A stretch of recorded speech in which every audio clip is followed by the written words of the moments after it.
प्रभारी अग्निशमन अधिकारी श्री रामकेश शुक्ला जी उपस्थित हुए हैं और हमारे बीच में फायरमैन जितेंद्र नायक जी, फायरमैन आशीष यादव जी, अग्नि सचेतक दीपशिखा शर्मा जी और मैं वरिष्ठ अग्नि सचेतक प्रगति शर्मा आप सभी का हार्दिक स्वागत, अभिनंदन, वंदन करते हैं।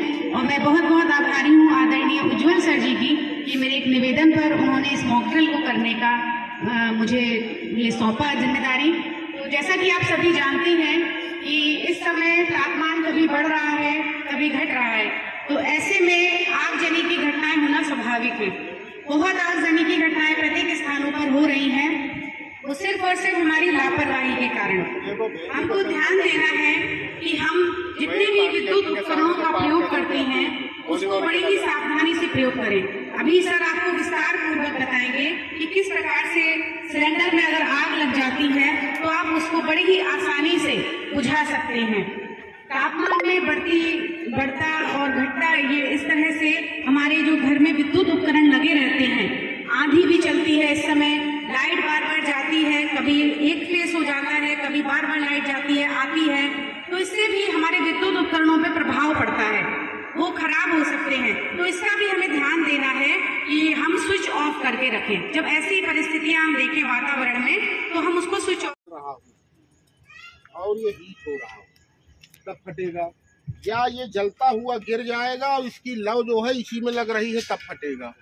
इसके अलावा ये फटता नहीं है, निश्चित हो जाइए। अगर इस जल रहा है और गैस खारिज हो रही है तो ये फटने वाला नहीं, दो ही कारण से फटता है।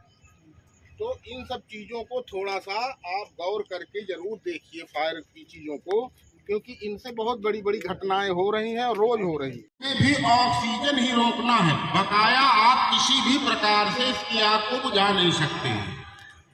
तो ये ऑक्सीजन रोकने के लिए ही ये हमारे उपकरण है, चाहे वो एबीसी एक्सटिंग्विशर हो। एबीसी का मतलब A class fire, B class fire और सी क्लास फायर। इसमें ये देख के लिखा रहता है एबीसी।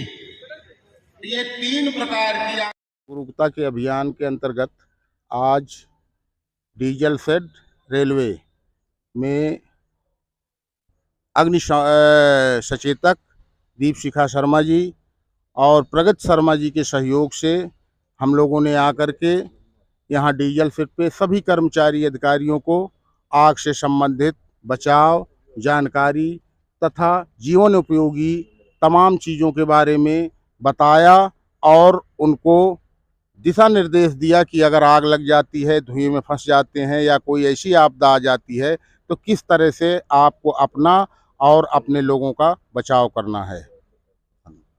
टीम यहाँ पे आई थी, मैं सबसे पहले उनका आभार व्यक्त करता हूँ। ये डीजल शेड के परिवार में आके आग से रिलेटेड जो जिस तरह के आगे होती हैं या वायल के आगे होते हैं उससे कैसे बचा जाए, उससे कैसे सुरक्षा किया जाए, इन लोगों ने अच्छे ढंग से बताया। हमारे सारे कर्मचारियों को उसके बारे में समझ में आया। हम अपने शेड परिवार की तरफ से आश्वस्त करते हैं कि इस तरह का अगर कभी कोई घटना होती है तो हम उसको खुद टैकल कर लेंगे। इनके द्वारा दिए गए जो नंबर्स हैं, मोबाइल्स नंबर है, अगर उससे ज़्यादा होते तो मैं इनसे कंसल्ट करके अपनी सुरक्षा यहाँ कर